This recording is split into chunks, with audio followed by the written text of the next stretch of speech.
Pinalagyan ko na nga pala ngayon mga kakulit ng tiles itong aking ipinapagawang lababo dito nga sa ating munting bahay kubo.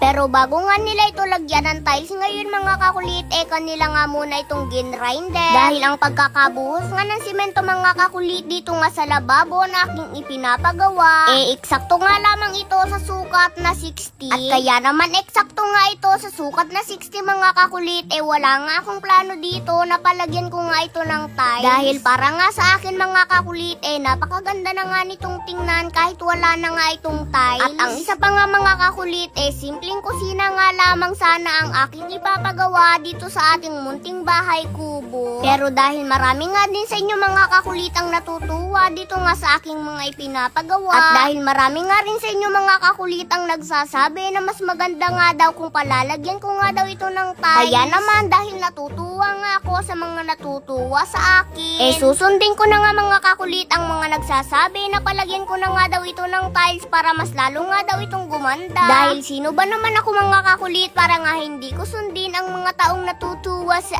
akin? Isa lamang naman akong hamak na bata. Charot, hindi gayon. Charot! Bali kung inyo nga palang makikita mga kakulit, tapos na nga palang lagyan ng tiles itong siding ng lababo. Kaya naman ngayon, inile-layout na nga nila ang flooring ng lababo. Dahil ito naman nga pala mga kakulit ang kanilang lalagyan ng tiles. Bali kung inyo nga palang makikita mga kakulit, tumulong na nga pala si Papa sa pagkakabit nga ng tiles dito nga sa lababo na aking ipinapagawa. Dahil hindi pa nga mga kakulit marunong si Tito Raymond magkabit nitong mga tiles. Kaya naman tumulong na nga si Papa sa pagkabit nito dahil si Papa naman marunong nga sa paglagay nito. Dahil nakwento ko naman sa inyo mga kakulit na dati nga ganito nga ang naging trabaho ni Papa bago nga siya naging tattoo artist. Napakalaking bagay nga mga kakulit para sa amin na marunong nga si Papa ng mga ganitong klase ng trabaho. Dahil kapag wala nga gumagawa dito, si Papa na nga lamang yung gumagawa. Naalala ko nga mga kakulit na noong panahon nga ng lockdown, na hindi nga makapagtinda si Papa at hindi nga rin nakapagtato dahil nga sa sobrang higpit ng panahon noon. Kaya naman ganito nga ang naging hanap buhay niya para nga kami mabuhay. At para nga din matustusan ang aming pang-araw-araw na pangangailangan. Sobrang hirap nga mga kakulit ng aming pinagdaanan noong panahon nga ng lockdown. Dahil hindi nga kami makalabas ng bahay para nga makapaghanap buhay. Kaya naman lahat na nga lamang ng diskarte o klase ng hanap buhay, pinasok nga ni Papa para nga matustusan ang aming pang-araw-araw na pangangailangan. Sa totoo nga lamang mga kakulit,